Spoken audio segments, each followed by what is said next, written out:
what's going on, everybody? Welcome to Keeping Up with the Dreamers, where we sit down and we talk with dreamers around the world about how they keep their dreams alive. I'm your host, C.white. Today, we do not have our co-host, TC, but we do have a guest, a great guest in the K.Y.D.A Lounge. We have a woman who is changing and developing her community. She's a community advocate, change agent, and a financial wellness professional. Today, we have none other than Miss Sharla Osuna Rios. How you doing today?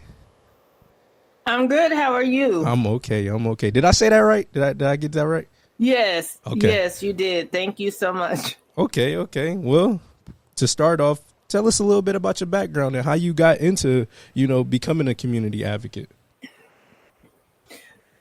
Okay. Well, I am not originally from the Indianapolis area, although I've been here now for, 17 years.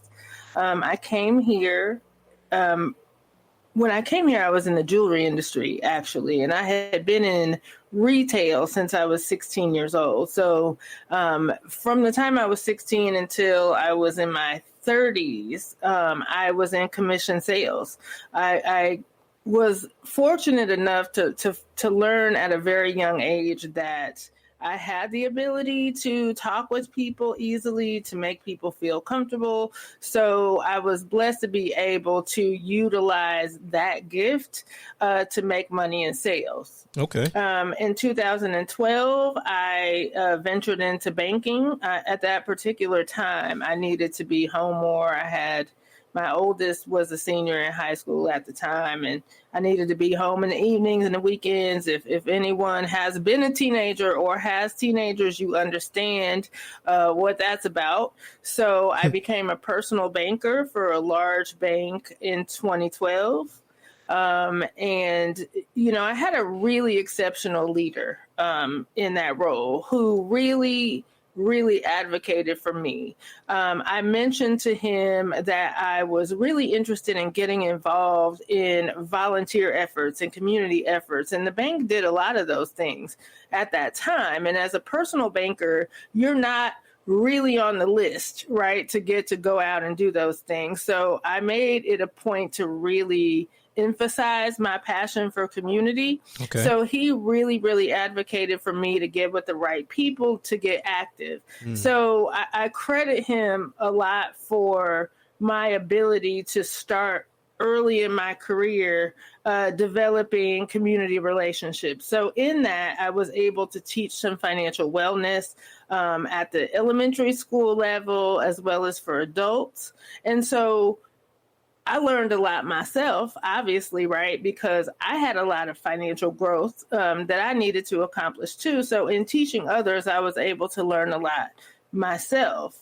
So from there, I became what we call a CRA mortgage lender. And what that means essentially is that I specialize in the low to moderate income home buyer. So most of the people that I was able to help had never bought a home before. Many of them didn't even have a family member who owned a home. So it was all very new to them and very challenging. It's a very stressful process. And in my job, in not only providing the financing for them, but was also to alleviate some of the stress, right, associated with that process. So I did that for some years. And in that role, I was able to deepen my relationships within the community in a way that allowed me to meet people who allowed me to participate on boards of directors and things like that, so that I got a better and deeper understanding of that space.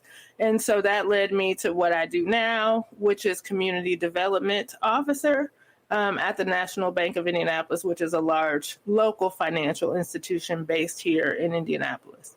Wow. Did you feel any effect from COVID? Like, did you feel any change from that?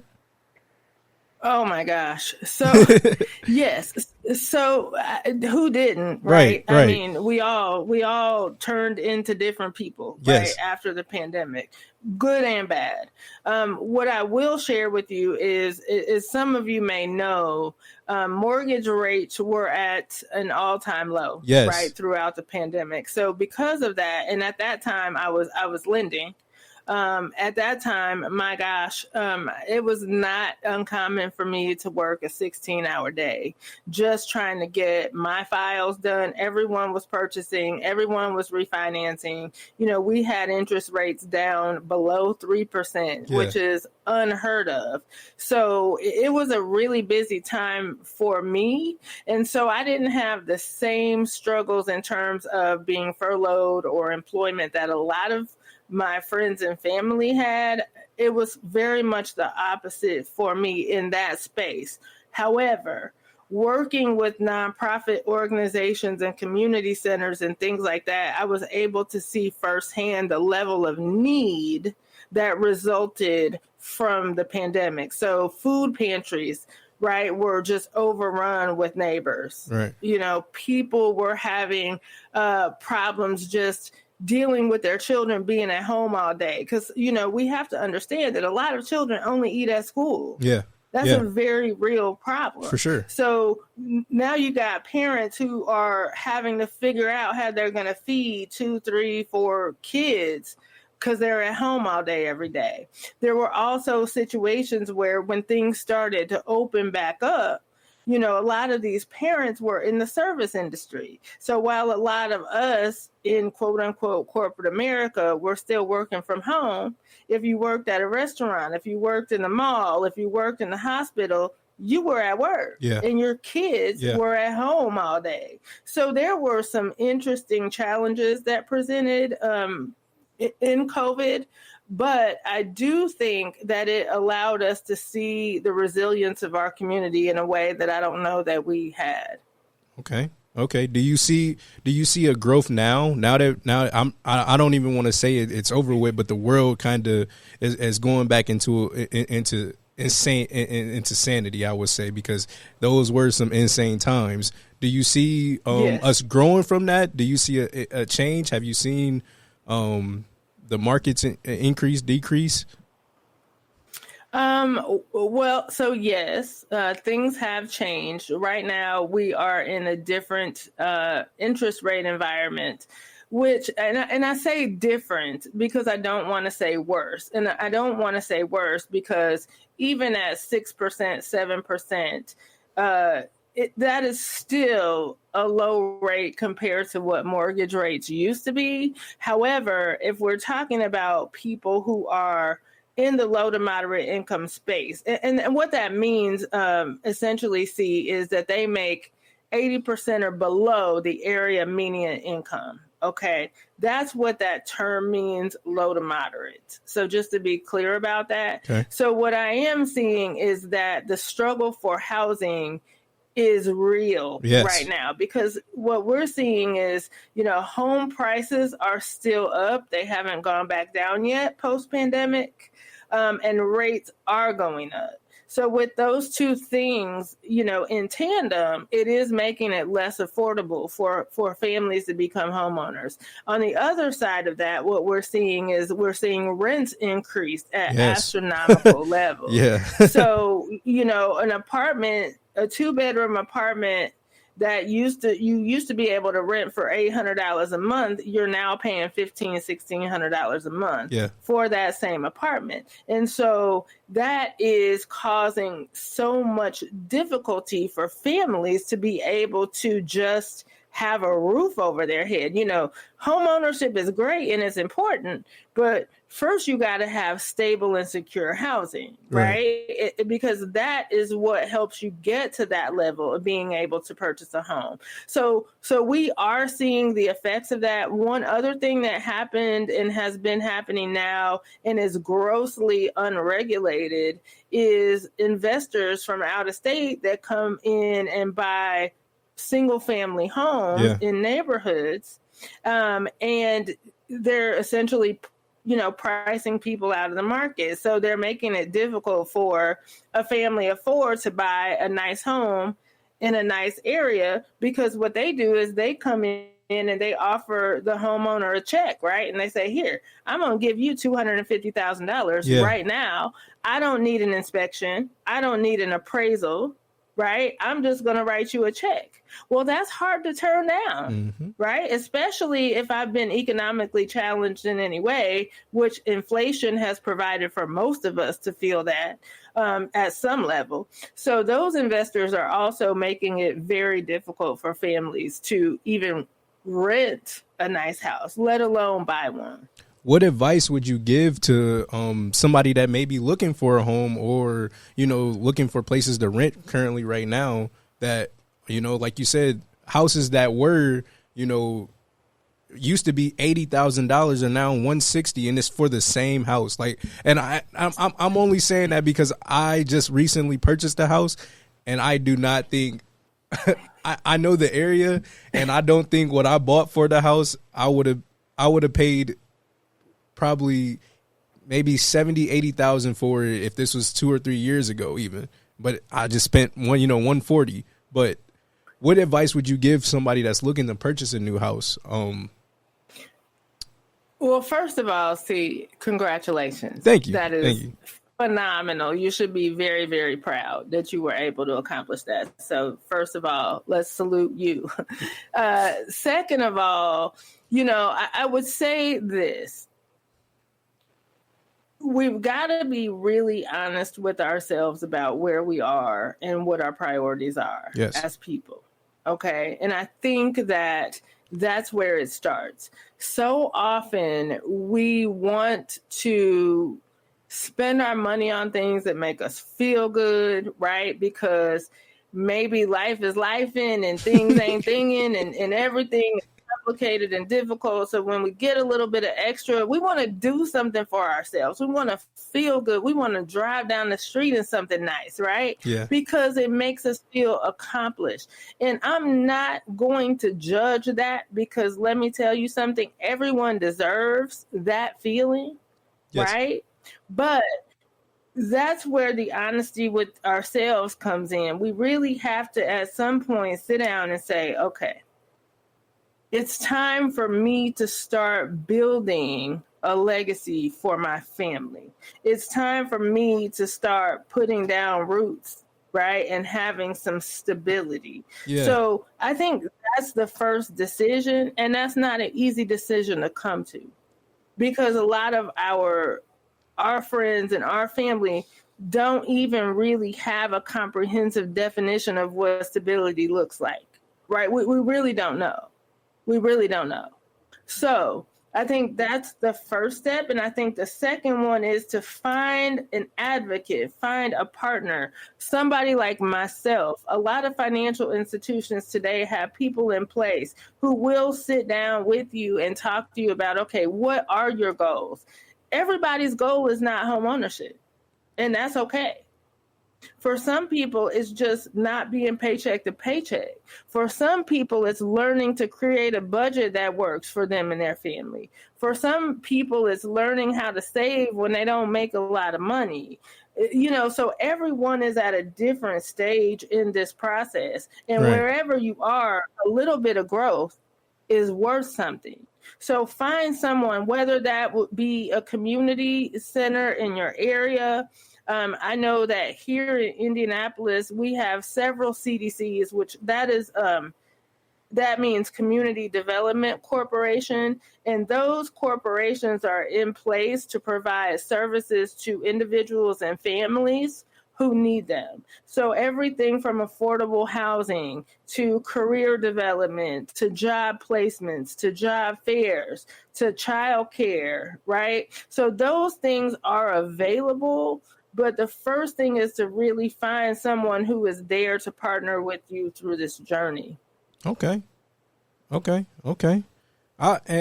I definitely agree with that. And I like your statement about building your legacy. I actually, probably a month ago, I was fortunate to go down to Indianapolis and present to a group called Bloom Project.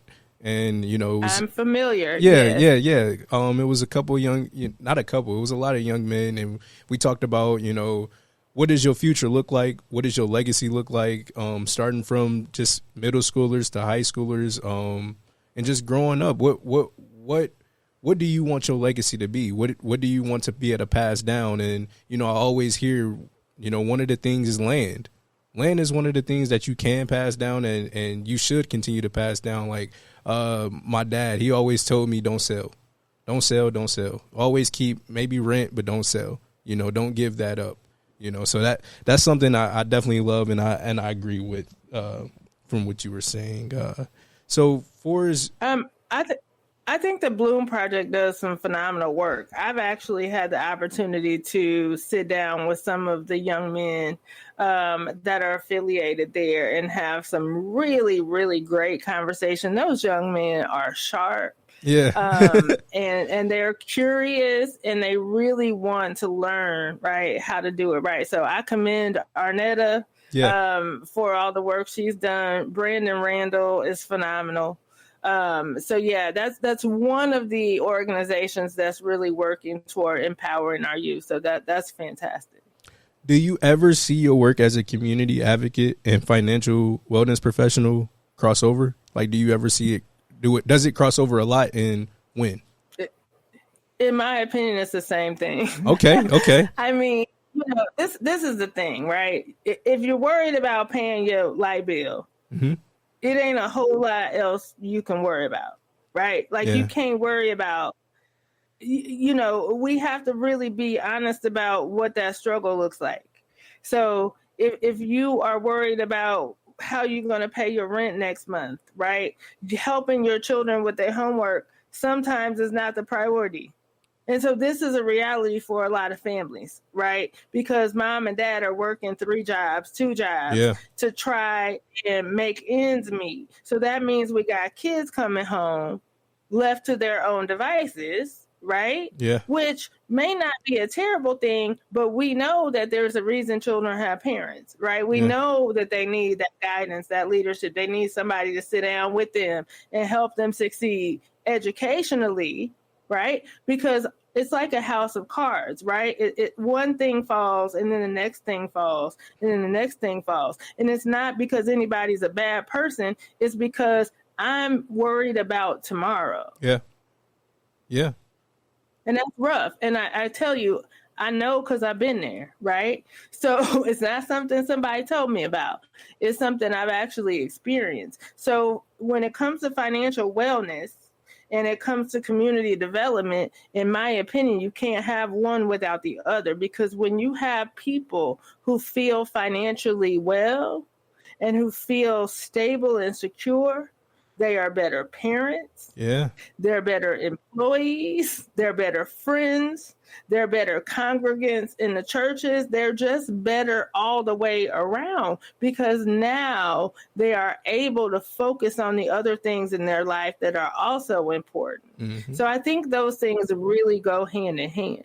You got that. You know, like you said, you feel happier as somebody who came from one not living check to check, but like a check wasn't enough, but going to check to check, but then, you know, building a budget, figuring out how to budget, and actually putting money in the stocks and having basically a safety net.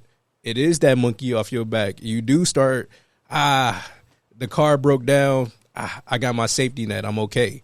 You know, or, you know, just living for those things that may happen. And once it does happen, you're like, okay, yeah, I'm okay. I can breathe. You know, that feels, oh my goodness, 10 times better than, you know, freaking out because a car then went down or something that happened with the house.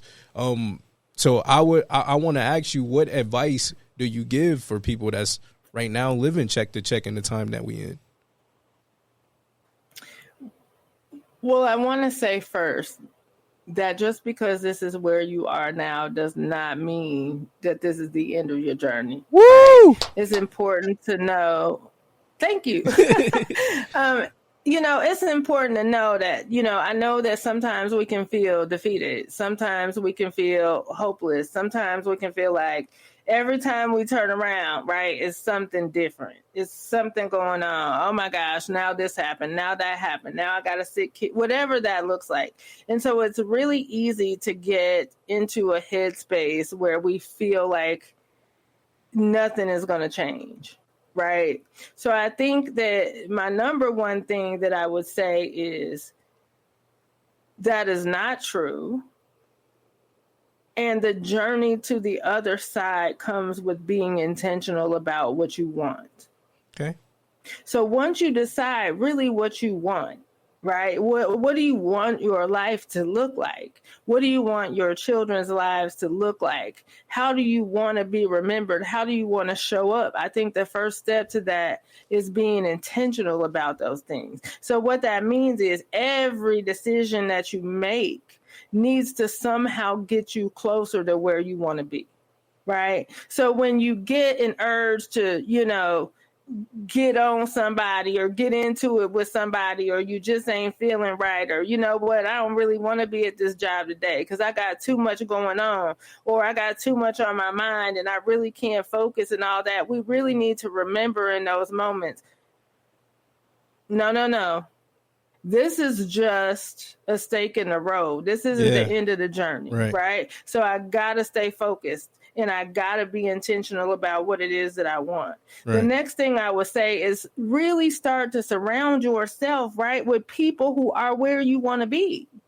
That is so powerful when you can sit at a table with people who are already living the kind of life that you dream of, because I believe in mentorship.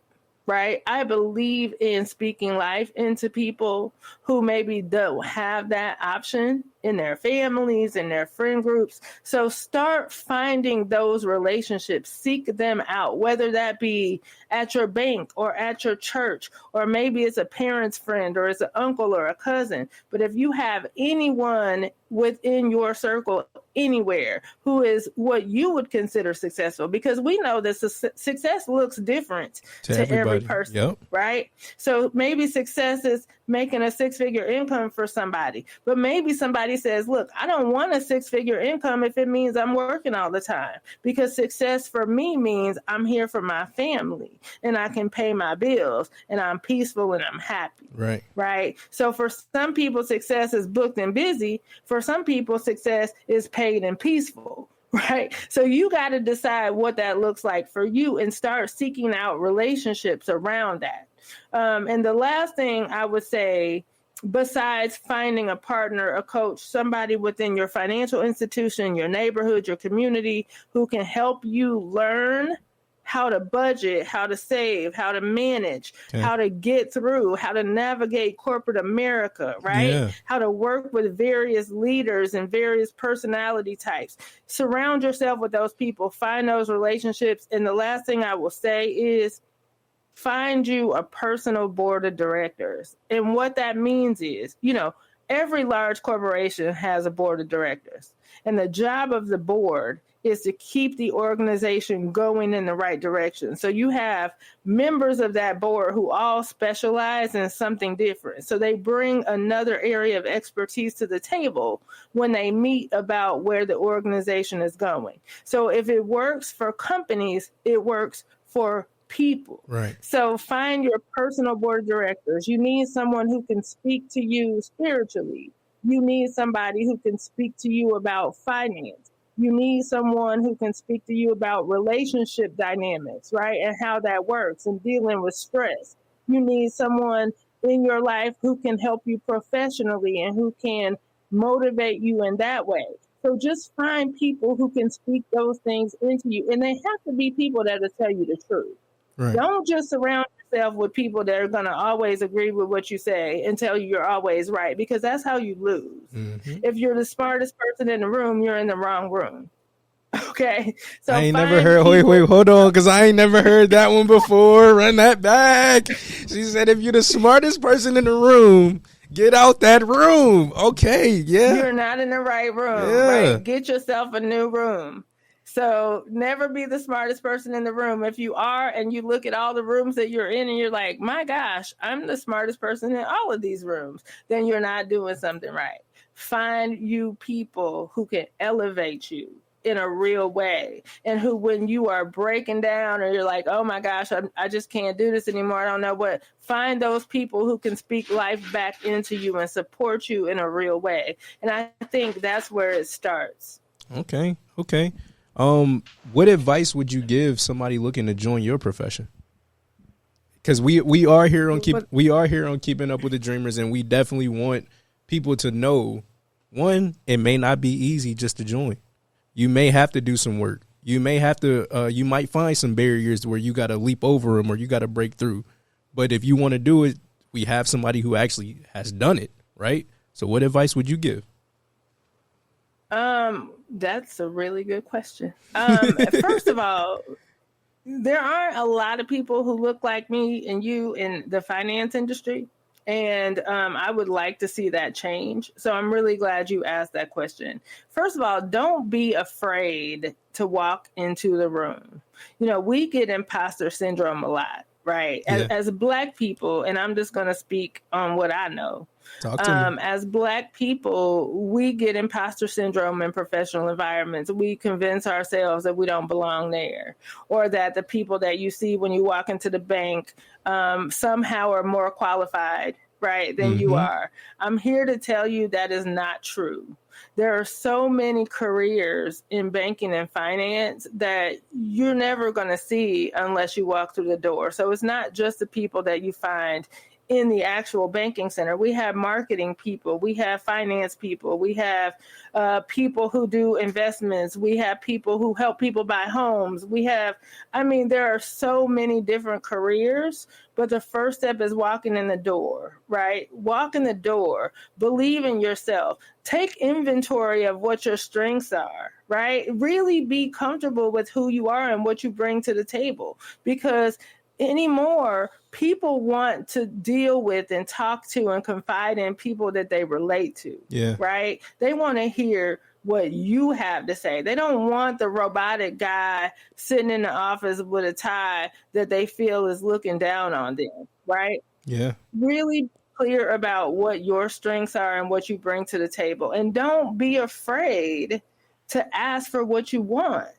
Right? If you say to yourself, my gosh, I'm working in a warehouse now, but man, I would really like to be behind a desk one day, or I would really like to be the manager of this facility one day. What you have to do is operate with complete integrity, right? Pay attention to the people around you. Be the guy who's going to open the door for the guy coming behind you, because kindness matters, right? Yeah. And as you climb, you have to remember to lift. You lift as you climb. So as you start reaching those levels of success, make sure you're pulling somebody up with you. Yes.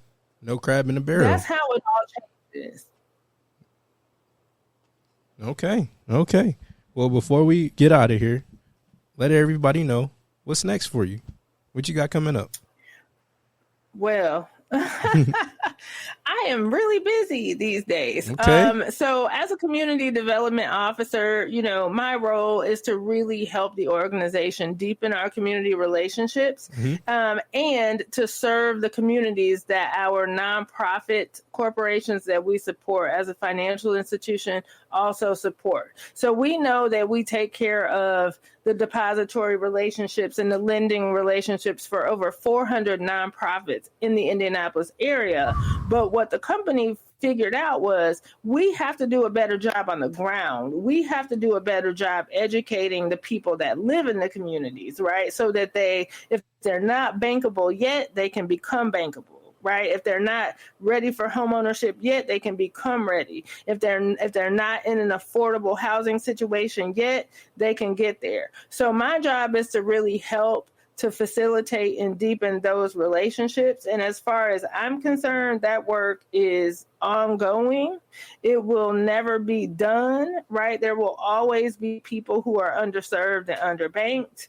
And our goal is to really be there on the ground for those people. So what's next for me? I don't know. But every day I get paid to live in my purpose and within my calling. And so I would say, again, when it comes to your professional goals, figure out what makes your soul happy. And if you are intentional about that, you will land in a situation that makes you feel good about what you do. And I think that by itself is a really powerful testament to your journey. I got one more question for you. And it's a very Okay. clear yes or no. Do you feel like you keeping? I'm not good at those, if you can't tell. It's real simple. Do you feel like you keeping Okay. your dreams alive? I am keeping my dreams alive. Hey man, y'all heard it here first. Thank you for coming into the K.Y.D.A Lounge. Thank you for answering everything we got, giving advice, coming on to Keeping Up with the Dreamers. K.Y.D.A Nation, you heard it here first. If this is something that you want to do, something that you want to get into, take the advice that's given and just go start it. This has been Keeping Up with the Dreamers, featuring Miss Sharla Osuna Rios and c.white. Thank you.